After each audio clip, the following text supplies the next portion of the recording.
Hello students, this is Ravi Saxena. Welcome to the economics class from Gandhi School. Previous video में मैंने आपको money supply, banking system, commercial bank के द्वारा credit credit कैसे किया जाता है उसकी पूरी प्रोसेस न्यूमेरिकल एग्जाम से बताई थी. Hope you understood well. आज हम बात करेंगे अपने नेक्स्ट टॉपिक में. आज के वीडियो में हम लोग सेंट्रल बैंक के बारे में पढ़ेंगे. सेंट्रल बैंक आप सब लोग जानते हैं. सेंट्रल बैंक अपनी the reserve bank of India को सेंट्रल बैंक बोलते हैं. तो उसी के बारे में हम आज बात करेंगे. अब देखिए सेंट्रल बैंक में क्या होता है. सेंट्रल बैंक क्या होती है. सेंट्रल बैंक एक एपेक्स बैंक होती है. एक एपेक्स संस्था है. इसको बोलते हैं एपेक्स इंस्टीट्यूट. क्या होती है. एक देश की यानी हम अपने देश की बात कर लेते हैं. हमारी कंट्री की पूरे बैंकिंग सिस्टम को कंट्रोल गवर्न करने का यानी मैनेज करने के लिए सेंट्रल बैंक गाइडलाइंस जारी करती है. और सेंट्रल बैंक के पास ही सारी अथॉरिटीज उनके पास सुरक्षित होती हैं कि सभी पूरे बैंकिंग सिस्टम को वो मैनेज करें, रेगुलेट करें अपने पास से by passing the necessary instructions and guidelines. तो सेंट्रल बैंक तो समझते हैं हम आरबीआई होती है. बहुत सारी चीजें बहुत सारे देशों में क्या होता है उन्होंने अपनी कमर्शियल बैंकों को बहुत सारी अथॉरिटी दे रखी है. बहुत सारी अथॉरिटी दे रखी है. Many decisions they can take, very important decisions also they can make with their own. I am talking about the commercial banks, वाणिज्यिक बैंक. वो बहुत सारे निर्णय अपने आप ले लेती हैं. लेकिन अपने देश में इंडिया में और यूएसए में बहुत सी एक सिमिलरिटीज हैं. बहुत चीजों में सिमिलरिटी है. बैंकिंग सिस्टम है वहां क्या होता है उनकी सेंट्रल बैंक है फेडरल बैंक सिस्टम. तो वहां की उस बैंक पूरी अथॉरिटी अपने पास रखती है और यहाँ की अपने बैंक आरबीआई अपने पास रखती है. यानी कि सारी कमर्शियल बैंकों को ये सेंट्रल बैंक ही मैनेज करती है. तो वो क्या क्या मैनेजिंग पावर्स होती हैं और वो क्या क्या एक्टिविटीज होती हैं, क्या फंक्शंस होते हैं इनके द्वारा परफॉर्म किए जाते हैं, हम आज उन्हीं की बात करेंगे. और आपके बोर्ड एग्जाम्स के पॉइंट ऑफ व्यू से ये बहुत इंपॉर्टेंट टॉपिक है. हर साल एक पॉइंट मिलना ही मिलना है बोर्ड एग्जाम में. 101% आता ही आता है से एक पॉइंट फंक्शन से 3-4 मार्क्स में. तो आप जरा ठीक से समझिए. शुरू करते हैं बिना टाइम वेस्ट किए हुए. सेंट्रल बैंक के फंक्शंस.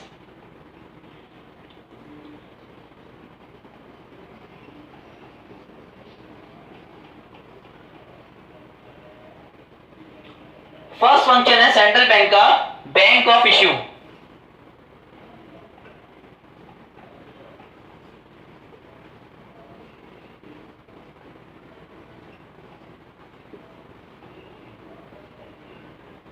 बैंक ऑफ इश्यू निर्गमन करने वाली बैंक. क्या होता है बैंक ऑफ इश्यू, इसका मतलब क्या है बैंक ऑफ इश्यू. तो आपको प्रीवियस वीडियो में भी मैंने बताया था कि central bank in case of India हम बात करेंगे केवल अपने देश की. अब हम केवल इंडिया की बात करेंगे बस. यार सेंट्रल बैंक आरबीआई ही एक ऐसी संस्था है, बैंकिंग संस्था है हमारे देश में जो हमारी कंट्री में करेंसी इश्यू करने का अधिकार उसके पास सुरक्षित है. It possess all the rights, solo rights of for issuing the currency in our country. सारी करेंसी इश्यू करने का अधिकार हमारे आरबीआई के पास होता है, सेंट्रल बैंक के पास. प्रीवियस वीडियो में आपको यह बताया था कि जो कॉइन्स होते हैं, सिक्के कॉइन्स होते हैं इन ऑल डोमिनेशंस, चाहे 5 का, 10 का, 2 का, 1 का जो सिक्के हैं और 1 रुपी नोट, ये मिनिस्ट्री ऑफ फाइनेंस के द्वारा इशू होते हैं. अदरवाइज सारी करेंसी और भी वो होती है हमारे पेपर नोट्स वगैरह वो आरबीआई के द्वारा ही इशू होते हैं. सेंट्रल बैंक हमारे देश की सेंट्रल बैंक आरबीआई के पास ही एकमात्र अधिकार है कि वो हमारे देश में, अपने देश कंट्री में, इंडिया में करेंसी नोट्स को इशू कर सकती है और करती है. इसलिए इसको बैंक ऑफ इशू भी कहते हैं.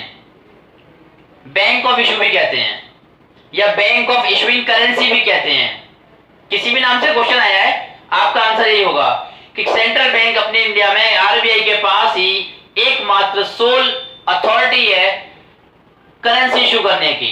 आरबीआई सोल इंस्टीट्यूट है, सोल अथॉरिटी है, इसके पास एकमात्र अधिकार है करेंसी इशू करने का, इसलिए इसको बैंक ऑफ इशू बोलते हैं हम लोग। सेकंड पॉइंट पढ़ते हैं हम लोग। सेकंड पॉइंट है इसका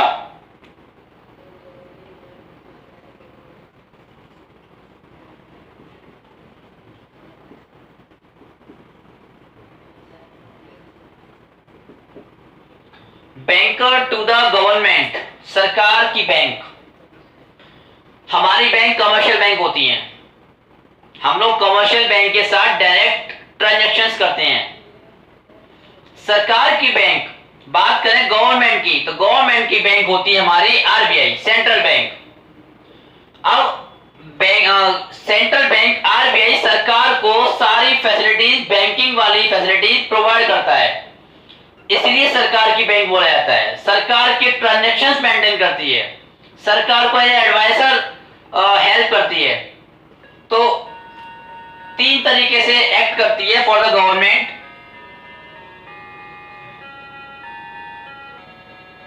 as a banker,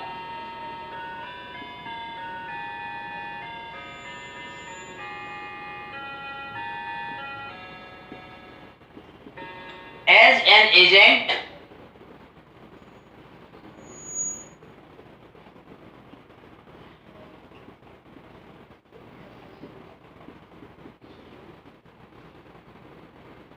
as a financial advisor,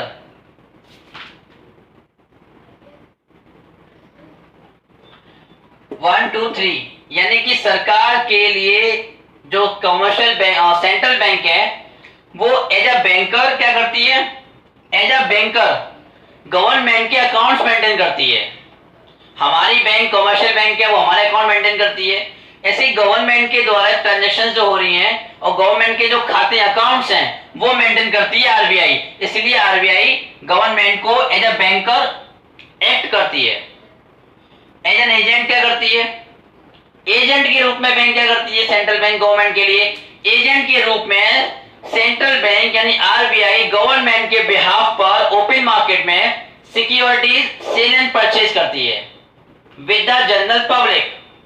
general public के साथ सिक्योरिटीज में डीलिंग करती है गवर्नमेंट के बिहाफ पर। आरबीआई सिक्योरिटी सेल करती है, सिक्योरिटी परचेज करती है जनरल पब्लिक से। तो ये सरकार के एजेंट के रूप में काम हो गया आरबीआई का। अब हम बात करेंगे फाइनेंशियल एडवाइजर, वित्तीय सलाहकार के रूप में क्या काम करती है।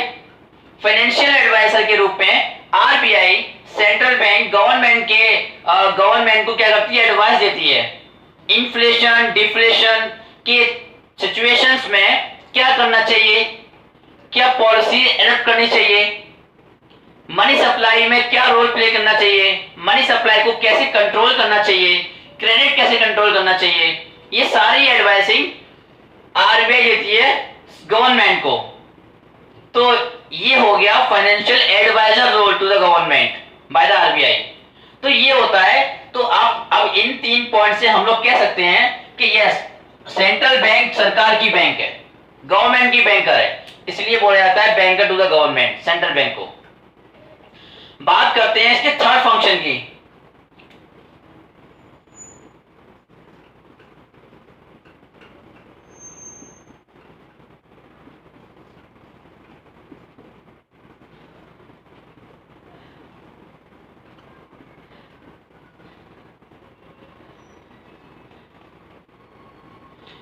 Bankers bank and supervisory role. Bankers bank, bankers bank का मतलब है बैंकों की बैंक और पर्यवेक्षीय भूमिका, पर्यवेक्षी भूमिका। पहले बात करेंगे बैंकों की बैंक, बैंकर्स बैंक। क्या है ये बैंकर्स बैंक? हमारी बैंक कौन होती हैं? Commercial bank, because we are dealing about the commercial bank on the regular basis. And when the commercial banks have to maintain their accounts, from where the commercial banks are getting the guidelines, from where the commercial banks are achieving the receiving the policies to be implemented, that is the RBI.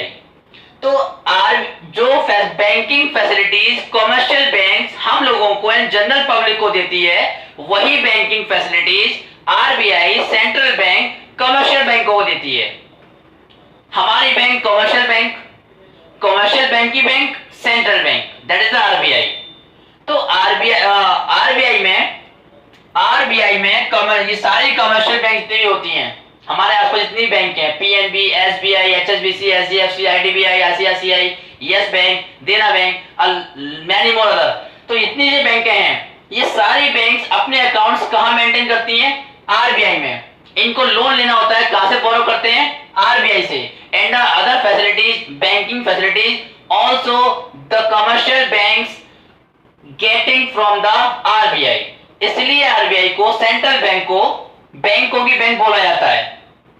अब बात आती है यहां पर supervisory role, पर्यवेक्षी भूमिका। Supervisory क्या है? Supervisory, superior,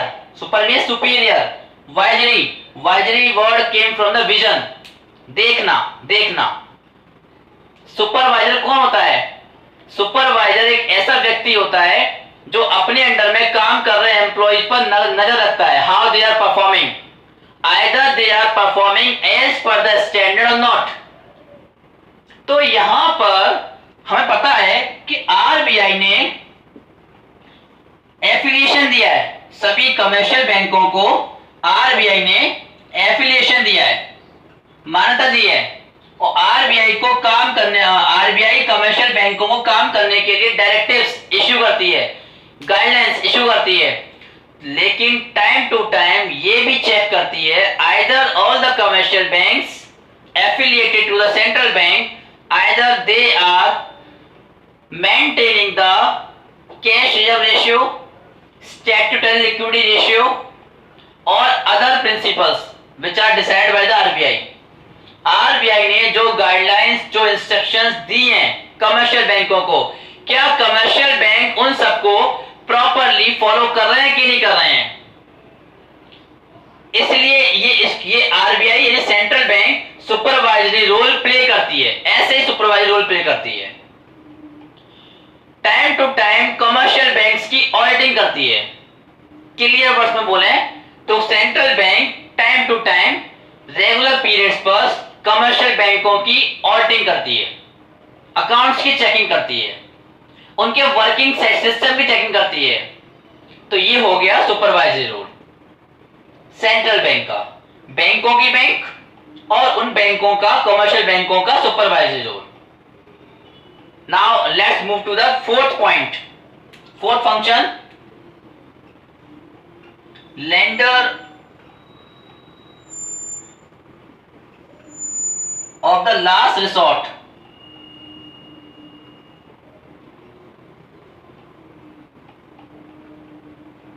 lender of the last resort, इसका मतलब होता है अंतिम ऋणदाता। सुनिए, इमेजिन करिए जरा, हम लोगों को फंड्स की जरूरत होती है, मनी की प्रॉब्लम होती है, हम बोरो करने कहां जाते हैं? ऑफ कोर्स कमर्शियल बैंक में, जहां हमारा अकाउंट होता है, या जहां अकाउंट नहीं होता है, कोई प्रॉब्लम नहीं है, अकाउंट खुल जाता है, कमर्शियल बैंक में जाते हैं। लेकिन just think, whenever these commercial banks need some money, वो कहां जाएंगे? वो हमारे पास आएंगे क्या? नहीं। कहां जाएंगे? बताया था मैंने आपको, बैंकर्स बैंक में। सारी बैंकिंग फैसिलिटीज कौन देता है कमर्शियल बैंक्स को? Central bank. तो central bank is the final authority, final institution, last institution of the country who lend money to the commercial bank at the time of fund crisis. क्या होता है, कभी कभी इकोनॉमी में हमें लगता है कि नहीं, ये बैंक का बिजनेस अच्छे से नहीं चल रहा, ये इकोनॉमी में बहुत ज्यादा मंदी काल आ गया है, हमें इस बैंक पर भरोसा नहीं करना चाहिए, हमें जल्दी से जल्दी पैसे विड्रॉ कर लेने चाहिए अपने अकाउंट से, इस बैंक से। तो हम क्या करते हैं, इस डर की वजह से जल्दी से जल्दी पैसे विड्रॉ करना शुरू कर देते हैं। But banks are not capable of lending all the deposited money to the pupil at the same time। एक ही टाइम पर सभी लोग पैसे विड्रॉ करने पहुंच जाएंगे, तो वो पैसे आपको नहीं दे पाएगी, इस कंडीशन में नहीं होता। तो लोगों को क्या करना है, कॉन्फिडेंस में लेके आना होता है फिर से। तो कमर्शियल बैंक क्या करती है, सेंट्रल बैंक से फंड्स बोरो करती है और सेंट्रल बैंक से ये भी बोलती है कि please maintain a proper banking system, whatever conditions are prevailing in the market at the current time, जो भी कंडीशंस प्रचलन में हैं उनको सही करिए, मंदी काल को कंट्रोल करिए, मनी सप्लाई बढ़ाइए। तो सेंट्रल बैंक इस स्थिति को देखते हुए वो करती है, लोगों का कॉन्फिडेंस लूज नहीं होने देती और कमर्शियल बैंक्स को लैंड करती है, अमाउंट लोन देती है। तो lender of the last resort, अंतिम ऋणदाता, सेंट्रल बैंक लास्ट इंस्टीट्यूशन है हमारे देश का जो फंड की शॉर्टेज के टाइम पर कमर्शियल बैंक्स को लोन देती है, इसलिए उसको बोला जाता है, सेंट्रल बैंक को इसलिए बोला जाता है it is the lender of the last resort. हम बात करते हैं फिफ्थ फंक्शन की। इसका फिफ्थ फंक्शन क्या है, custodian of foreign exchange.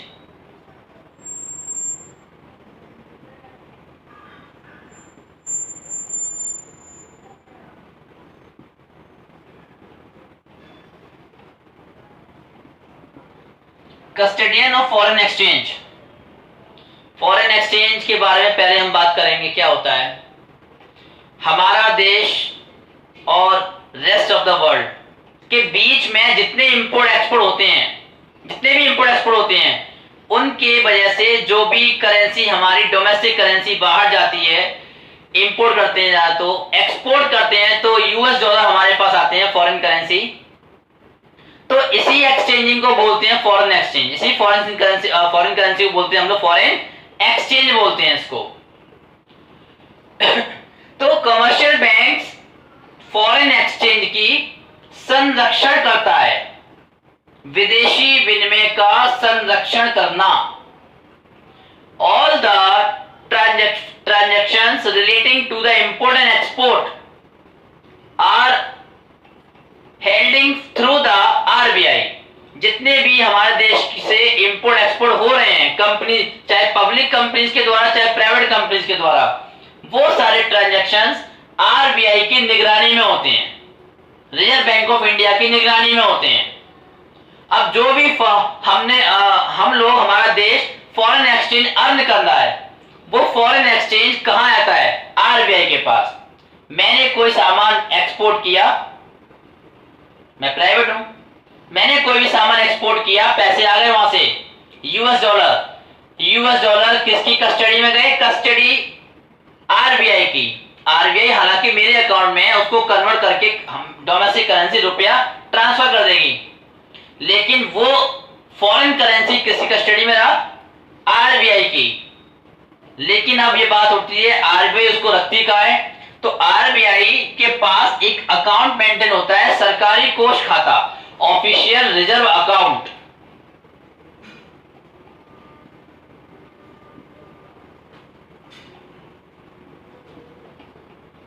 Official reserve account में सारी फॉरेन एक्सचेंज सुरक्षित रखी जाती है आरबीआई के पास, इसलिए आरबीआई को हम लोग बोलते हैं custodian of foreign exchange, central bank को।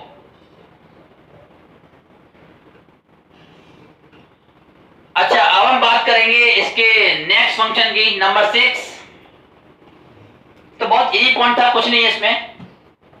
Number 6, clearing house function.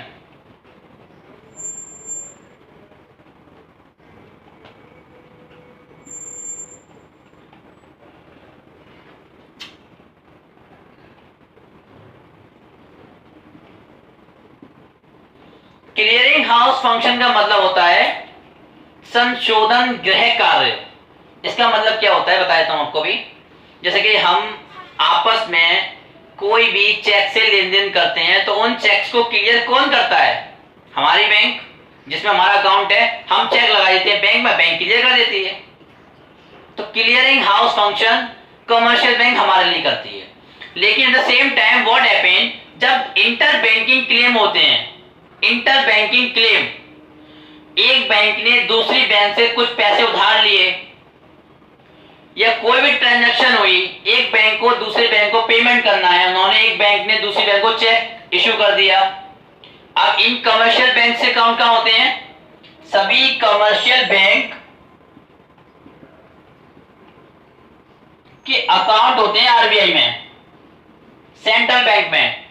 तो ये कमर्शियल बैंक उस चेक को अपने अकाउंट में लगा देती है। उस चेक को क्लियर कौन करता है? Central bank, RBI. तो आरबीआई का क्लियरिंग हाउस फंक्शन ये कहलाता है।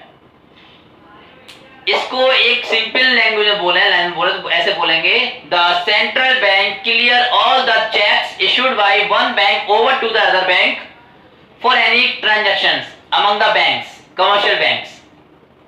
एक बैंक ने दूसरी बैंक को चेक बैक कोई भी नेगोशिएबल इंस्ट्रूमेंट दिया, क्लियर करेगा और करेगी उसको आरबीआई। तो आरबीआई का ये होता है आपका क्लियरिंग हाउस फंक्शन। अब हम बात करेंगे लास्ट फंक्शन की।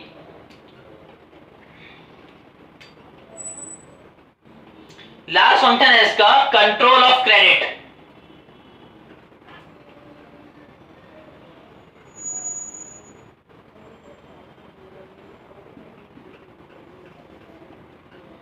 कंट्रोल ऑफ क्रेडिट, साख का नियंत्रण। क्रेडिट आप समझते हैं क्या होती है? लास्ट वीडियो में मैंने आपको, प्रीवियस वीडियो में बताया था क्रेडिट क्रिएशन कैसे करते हैं। क्रेडिट कंट्रोल भी करती है आरबीआई, सेंट्रल बैंक करती है क्रेडिट कंट्रोल। उधार का नियंत्रण कैसे करती है और कब करती है? तो मैंने आपको बताया था दो तरीके की सिचुएशन आती हैं अपनी इकोनॉमी में। एक इन्फ्लेशन होती है और एक होती है डिफ्लेशन। इन्फ्लेशन और डिफ्लेशन। इन्फ्लेशन में क्या होता है? प्राइस राइज, मनी सप्लाई ज्यादा हो जाती है। तो सेंट्रल बैंक कमर्शियल बैंक के माध्यम से, और भी बहुत सारे तरीके होते हैं, इन्फ्लेशन के पीरियड में मनी सप्लाई कम करने का प्रयास करती है। रेपो रेट बढ़ा देती है, रिवर्स रेपो रेट बढ़ा देती हैं, मार्जिन रिक्वायरमेंट बढ़ा देती हैं, बैंक रेट इंक्रीज कर देती हैं, कैश रिजर्व रेशियो का परसेंटेज बढ़ा देती हैं। तो इससे क्या होती है? मनी सप्लाई कम हो जाती है और इन्फ्लेशन वाली कंडीशन सही हो जाती है। डिफ्लेशन में जस्ट अवॉइड करती है। Bank rate, repo rate, reverse repo rate, margin requirement, और ये कुछ होते हैं cash reserve ratio, statutory liquidity ratio, SLR जो बताया था मैंने आपको लास्ट वीडियो में, ये सारे रेट कम कर देती है। अब रेट कम करने से कमर्शियल बैंक के पास पैसे बचते हैं ज्यादा, लोन में आता है, लोन आराम से, क्रेडिट आराम से क्रिएट होता है, डिफ्लेशन मंदी काल सही हो जाती है, ये वाली कंडीशन इंप्रूव हो जाती है। और भी तरीके हैं। सेंट्रल बैंक कमर्शियल बैंक से बोल देती है इन्फ्लेशन वाली कंडीशन में अप्लाई स्ट्रिक्ट क्रेडिट पॉलिसी, सख्त उधार नीति अपनाओ, हर एक को लोन मत दो। डिफ्लेशन वाले टाइम पीरियड में लिबरल क्रेडिट पॉलिसी अपनाओ, नरम उदार साख की उधार की नीति अपनाओ, ज्यादा से ज्यादा लोगों को लोन दो ताकि मनी सप्लाई इंक्रीज हो, हमारी इकोनॉमी की इनकम में इंजेक्शन लगे। तो ये तरीके होते हैं सेंट्रल बैंक के द्वारा क्रेडिट कंट्रोल करने के। क्रेडिट बढ़ाना भी होता है कभी कभी, क्रेडिट घटाना भी होता है कभी कभी। भाई मेन मुद्दा क्या होता है इनका? मेन मोटिव होता है इकोनॉमी में फ्लक्चुएशंस जो हो रहे हैं उन फ्लक्चुएशंस को कैसे भी करके बहुत हद तक मैनेज करना है, कंट्रोल करना है।